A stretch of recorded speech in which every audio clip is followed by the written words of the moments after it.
In the government's news this week, condolences continue to pour in concerning the passing of former Cuban president, World AIDS Campaign 2016, and the statement concerning the recruitment of Filipino nurses.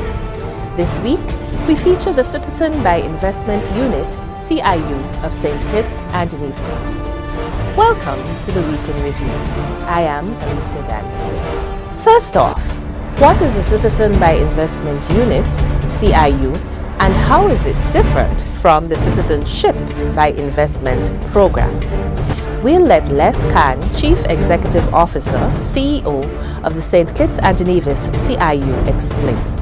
There's usually confusion between CIU and CBI. So first let me describe the CIU, Citizenship Investment Unit, that's the CIU, and I'm responsible for the CIU. We are responsible for processing applications to the CBI, which is the Citizen by Investment. So the CBI investment program is a program that was initiated way back in 1984 and which basically encourages foreign investments into the country. Through this mechanism, the country creates, and I say the country, but a country at this point in time because it has grown beyond St. Kitts and Nevis, creates funds for investment in infrastructure, stimulating growth in the economy, such as real estate and the opportunities for diversification in the economic development of the nation. Mr. Khan said that while he became CEO of the CIU in July 2016, he had been working with the CIU program previously as an employee of IPSA International Inc., a US-based risk management firm that had made 20 reform recommendations for the CBI program. While at IPSA, he had begun helping to implement those reforms. He elaborated that the investment program had to be re-engineered, reorganized, and recalibrated to attract investors of good character to make a sustainable contribution to the development of the Federation. Upgrades and revision had been made to the application process, including the type of technology used. We have streamlined our operations. We have put in a system into production. And this is the first workflow system in citizenship investment programs in the world. So as a leader in the program here, we are again St. Kitts and Nevis, leading in the technology front. We can track now the applications as they come in from a service provider. We know what they're working on. We can also track them throughout the department, and this is where workflow becomes a very critical factor for us to become more efficient. So by putting in the system, making the changes, adding more due diligence providers, and we should talk about due diligence in a minute.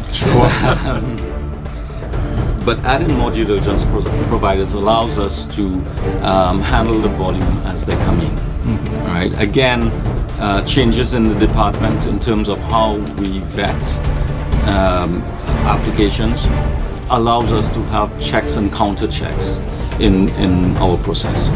Mr. Khan noted that there were many benefits as to why the Federation of St. Kitts and Nevis was still an attractive country to have a second citizenship.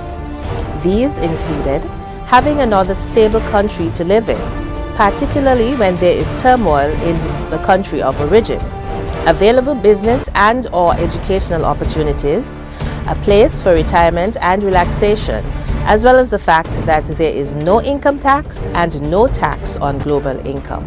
December 1st was commemorated internationally as World AIDS Day.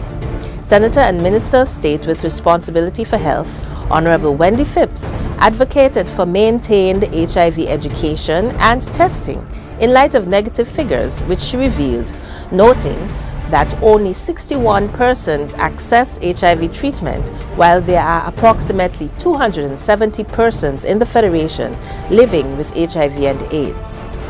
there are approximately 270 persons in our country living with HIV. This number being garnered from the total number of reported cases minus the total number of reported deaths. Of this figure, only 61 persons are accessing treatment, representing just 22.6% of our HIV-positive persons.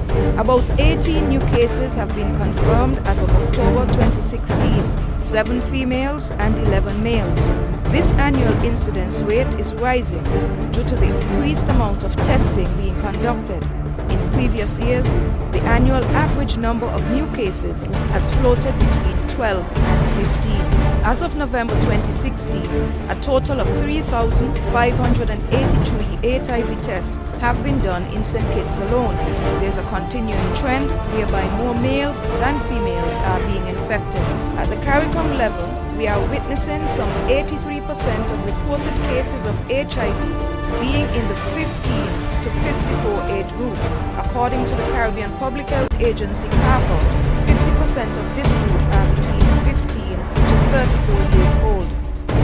Her call to action also included making sure that messaging and advocacy regarding safe sexual practices must be aggressively sustained. She noted that the National AIDS Secretariat, as well as the Ministries of Health on both islands, would continue to lead the charge. To this end, activities that were coordinated locally for this year's World AIDS campaign included an abstinence drive in high schools, Red Day for wearing red tops, and HIV testing day, both on December 1st, and a condom drive on December 2nd. Condolences continued to be given to the government, family, and people of the Republic of Cuba on the passing of former President Fidel Castro Ruz, who died on Friday, November 25th. Castro ruled Cuba for almost 50 years, but ceded power in 2006 to his younger brother Raul due to health issues. Out of St. Kitts and Nevis, expressions of sympathy came from Prime Minister of the Federation of St. Kitts and Nevis, Dr. the Honorable Timothy Harris, who tweeted that, "We extend our condolences to the people of Cuba on the passing of Fidel Castro. May he rest in peace." Minister of Foreign Affairs, the Honorable Mark Brantley, said, "The world has lost its last revolutionary, but even in death, Fidel lives.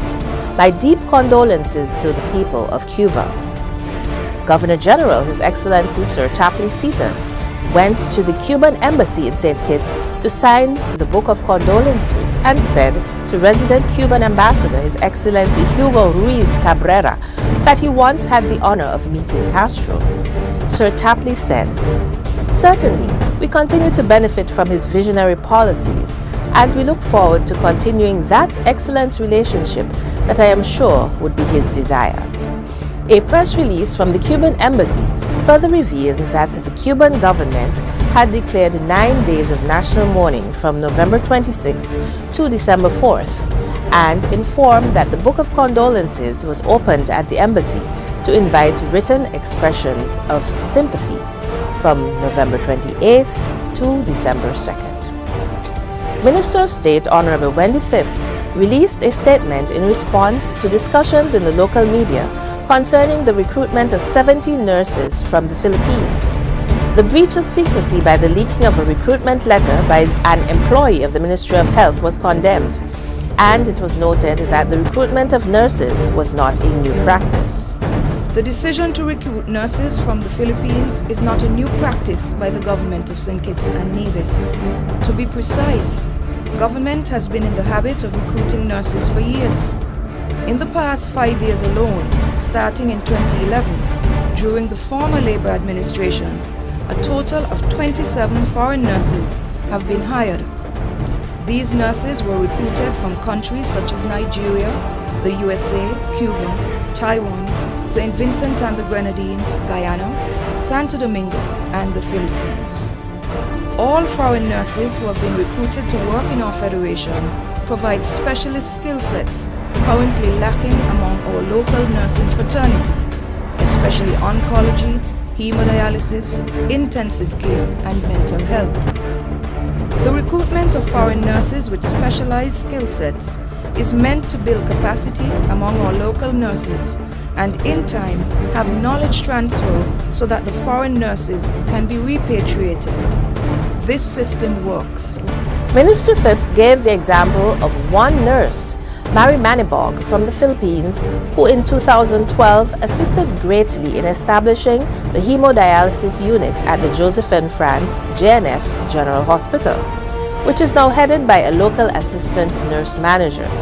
The Minister of State said that the same is expected with 2 newly recruited nurses for the soon-to-be opened oncology unit at the JNF, for which another local nurse manager will be the head.